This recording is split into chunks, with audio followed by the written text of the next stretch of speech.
Hi, welcome to Derek Does. Today, we're going to do this. This is my new to me Singer 111W151. It's an industrial sewing machine. I just literally picked this up less than a week ago.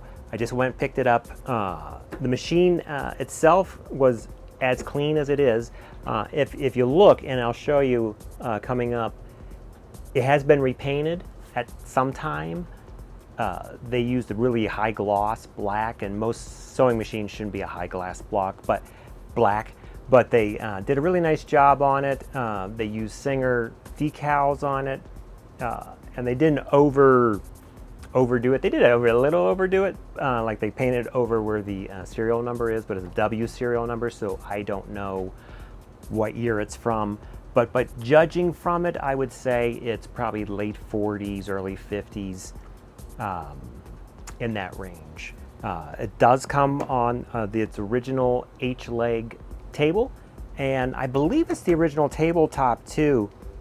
I'm not positive. When I got this, or when I went to go look at it, the previous owner had covered the entire thing with this vinyl that they had. And it looked nice. They did a great job on it, but I'm not a vinyl top sewing top guy. I was really hoping that the wood underneath it was good, and I was really hoping that they didn't glue it to the top, because if they glued it to the top, then that'd be ruined and there'd be no way I could get it back. But they didn't. They stapled it just to the bottom. The top looks like they maybe took the finish off at one time, because it looks kind of raw woodish. It doesn't have that quite the right finish, so I think they did a little bit, and it's the plywood veneered layered top. So the top's a little newer, I guess. You know, it's not from the 70s or even probably the 60s, probably the 50s top, but it's not like the original 30s, early 40s tops, which were actually kind of wood planks put together. This one's actually just basically a giant piece of 1.5-inch plywood with the cutout for everything like that. But this is the machine. It's a 111 151, and this is in the 111 line. If you notice my previous video I did on my Singer 111W155, this is, I believe that this whole series starts with a 150 and then a 151, which is this, and then it goes to the 152, 53, 54, and 55. The 52 through 55s are all walking feet. The 50 and the 51 are a needle feed. So it's doesn't have the walking foot like I showed you, like this. So there'd be like two pressers here and one here, and so there's always something on the material. A needle walking foot, it's not a walking foot, a needle feed foot is, the needle comes down and actually moves with the feed dogs to help pull the material, and then comes up. So it's a nice feature that doesn't leave the marks like when you go to the walking feet. And if you've noticed, you'll see like looks like little almost tracks along the side. It's from the feet pushing and pulling. This one actually doesn't, because you can use a thin, flat foot and it can do it. This is, I think the 50 was the lighter weight one, and the 51, the 151, which is this one, was for heavy material. This was for, if you go to the original manuals, it was for car door panels. It was for, I think, car tops and something else. So it was a heavy duty machine. So this machine was originally, when I picked it up, the lady had it, and she had it as an upholstery machine. And I'll show you some of the feet it came with. She gave me some feet and bobbins, which are really nice to have, especially for a machine like this. And they're upholstery stuff that I haven't really dealt with. I've always just done kind of fabric, but they're like welt feet if you want to make those little edges around an upholstery cushion or something along that nature. But let me show you the machine, and we'll get into it, and I'll show you how it's threaded. Again, I've only had it for a couple days, but I'm going to show you the machine, and we're going to actually cut up some of this vinyl, and I'll show you it sewing on the vinyl too. And the original machine, it has its original Singer clutch motor, which is a beast. The motors, actually, when I went to get it out of the house, there was in the basement, and my wife and I, my wife wouldn't be able to pick this up to help me get it. I mean, obviously the machine top comes off. I carried that up. But the table itself, that motor that's attached to it, weighs, I believe, more than the machine head. So I dismantled the motor and I carried that up by itself, and then the table itself weighs nothing. Then I put it all back together. So we'll start that up. It sounds like a B-17 starting up. And the really nice thing though too, when you use the old clutch motors and you turn them off and they still run for like another 3 minutes, just spinning, that means it's a pretty good motor. It's pretty well greased. It's not broken, you know, it's still going. And you'll hear it, it just keeps zzz, and you can actually even sew after you turn off the motor. You can still sew a little bit because it still has so much momentum and power in there. But let's take a look at the machine. So here's the machine. It's just the classic 111 setup. I mean, they all look the same. And again, this machine, which I mentioned also in the 155 video, is the machine that the Japanese copied when they started making machines in the 50s. And then the Chinese made them later. Of course, they added reverse to this, but this machine is kind of the OG of that style of walking foot or heavy duty industrial. It's very, very similar to my 155. My 155 has the black crinkle finish, and you can see here how shiny this is. This has been repainted, but even after it's been repainted, I think it looks like there's a lot of wear, but I think that's not really as much wear as if this was original paint, because obviously when they repainted it, they probably used a black gloss auto paint, and it just doesn't hold up like the Japan original Singer finishes. I wish I kind of kept it. I don't mind a machine that's got a little bit of unprettiness on it because I kind of like it. This looks like it could have been replaced at one time just because it's so nice and fresh, but it is all Singer. But let me show you, and you can actually see where there's like some worn away areas where the primer was. But so here's the machine. It's a 111W 151. It does have a W serial that's been painted over, but so we can't tell the exact age because W's, like I mentioned, any W serial that begins with a W, Singer apparently, all the records got burnt in a fire, and none of that stuff exists anymore. So all the other number and combinations of letters work except for W. Now there are people out there that have been trying to figure out, and there's like, you'll find these out here, but I wouldn't take that as 100% like you can from an actual record. But here's the machine. It did come with a really lovely SLF2 lamp, which, I mean, that alone is half the value of the machine. I haven't plugged it in yet. It was cut at one time, but it does have a bulb in it, and I'm sure this would fire right up. It was at one time rewired because it's got a modern wire set in there, so at one time it was redone, so I have no issue that it will work.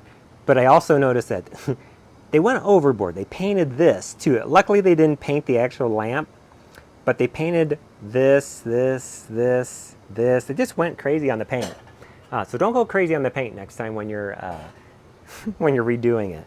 And you can still see that it's the scratched into that is the 135 by 8s. So that's the needle size they were using, and the needle size that this machine takes. So it takes a 135, 8, which is for leather, or 7, which is for fabric. And this machine can do both. The belt's still good, and as you can see, it has the number system here, which when you look through here, you can set the number of stitches. So this machine can do a 32 stitches per inch, all the way to the widest or longest stitch you can do is a 5, is right there. And I believe this is actually set up for a 5. I have another video where I showed how you use this button to figure out and to change your stitch length on these 111s. So go to that if you want to learn how to do that. But this machine's the same way as like my 155, and the 150 is the same. All of them are the same, and you can change the stitch length. And look what stitch length you have, like right through there. Your bobbin's right here, and it fits in just like a normal, every other type of machine like this. This pops up, your bobbin slides in. Threading the machine is pretty standard. Once you have enough industrial machines, you'll figure out kind of how to thread pretty much any of them without really having to get the manual. If you do, the more difficult ones are like the overlocks or something, a specialty machine. But most of the singers that are just like a standard machine are pretty easy to do. So I'm using actually a nylon thread. This one is, right now it's from Rouse Industrial, which is here in Colorado. I guess they have their own thread. I don't know where I picked this thread up, but I picked it up probably on an old machine. So that's a 69 nylon thread that I currently have in this. And the thread stand is not original, as you can see. It's more of that 1960s style. This piece, though, I believe is original. And again, this is a late 40s, early 50s machine. So everything I think on here is kind of original except for the cast iron thread stand. So once you have it in there, this currently has a foot, and I'll show you that has a bit of a guide on it here. So you can run your material here and run it just along the edge. And I'll show you the feet and everything that came with it. But let's go back to threading. So it comes through the top, goes through another hole here, and then here you can either roll it around, depends on how much tension you really need. If you need extra tension, you can either run it up and down like a camel, going up and down like that, or you can go around like I did, where I actually skipped one. Then it goes around. This is your actual tension that you can adjust here. So it goes around, and then it comes down through this section here, around, catches here, comes up, goes through that hole, goes down, it goes through this that holds the thread, and then it goes through this that holds the thread, and then down here there's actually a little hole there that it goes through, and then your thread goes, pull it out here, like that, from the left to the right. So I'll do some sewing too, and I'll show you what the needle feed, what that looks like as we go along. I'll show you down here too. I don't think they might have painted the legs. I'm not positive on that. I know they painted the foot pedal, and they painted this. Again, they just painted everything. They painted the original fuse on and off, but they swapped this. So it's actually, this is off, so it doesn't match the box, it matches the switch. So it's actually been flipped at one time. And then it has this just gigantic Singer clutch motor that, I don't know if you can see the numbers on that. I should have there you go. So it has this huge motor that just weighs a ton. But you can see the tabletop's pretty nice. It's not too bad. It's just not like those. You see where the original finish, and it's just time has worn away the finish on it, so you get kind of that, not gummy, but nice finish. So this could use a coat of varnish. I think wouldn't kill it. And you can see there the layers of plywood that make up for the machine. So let's sew something. All right, hopefully this set up, you have enough light to see everything. I'm going to turn it on, and you're going to hear this thing take off, and it's just going to be, it's just, I actually ordered a servo from Reliable that will probably be replacing this one. Not that nothing's wrong with it, it's just, it's always on, and it's just quite noisy, and it's gigantic, and that's all. But here you go.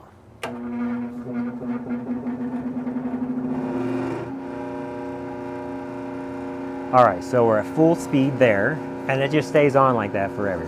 So I'm going to show you sewing. We're just going to do 2 layers here of this vinyl using the foot pedal.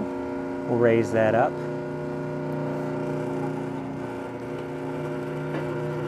And I'm just going to show you, here we go. And again, I didn't have to time this at all.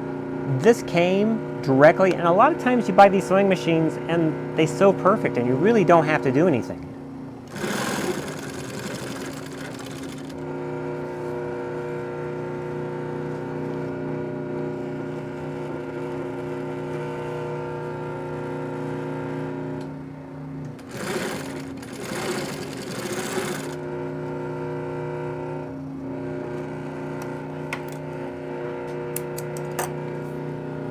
But you can see it makes a really nice stitch. And of course we're set up at 5, I believe, on this. So this is a 5 stitches per inch currently set up. And it's just going through 2 layers of vinyl. So if we fold that in half and go through 4 layers, which I haven't done yet, let's see what happens.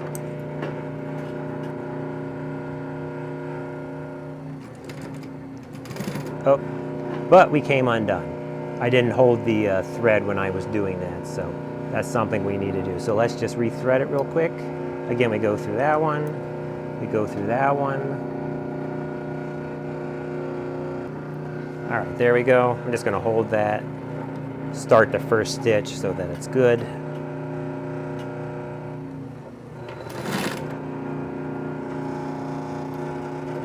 And we'll flip her.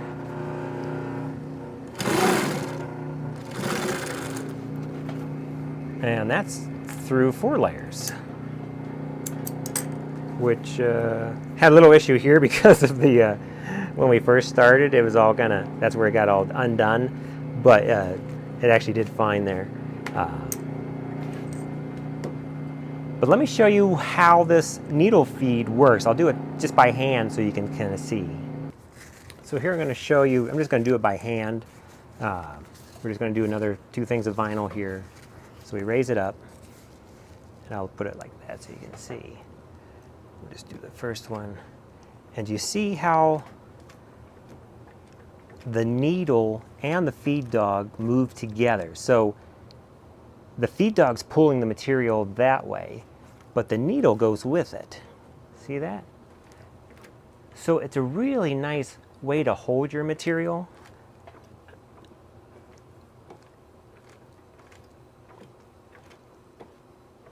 So it's a very similar concept to a walking foot, where there'd be a middle section that does that. But in this way, it's 2 on this side, and the actual needle itself does the pulling. The feet don't move at all. They stay where they, or the foot stays where it is, but the feet underneath, the feed dogs, actually do move. So that's how that works. So there you have it. This is the Singer 111-151. It's a heavy fabric, heavy duty sewing machine, needle feed machine for upholstery, for heavy denims, canvases, tarps, anything that's heavy, this machine can handle for the most part. It can even do leather. I don't think you could, the foot doesn't come up quite as much for leather as opposed to some of the other machines that are more leather based. But this machine I think can handle maybe up to like a 10 ounce of leather in that range or something like that. And I'll show you the feet too that I got with this. Kind of forgot that. It actually comes with an extra bobbin, I don't know what you call that, but it comes with the bobbin. So either it was replaced at one time or they picked this up as a spare. But I believe these are both, are these both Singer? Yeah, that's Singer, and this bobbin case is also Singer. So these are actually kind of nice because these are actual real Singer. They're not a Japanese knockoff. It came with, which is super nice, all these bobbins.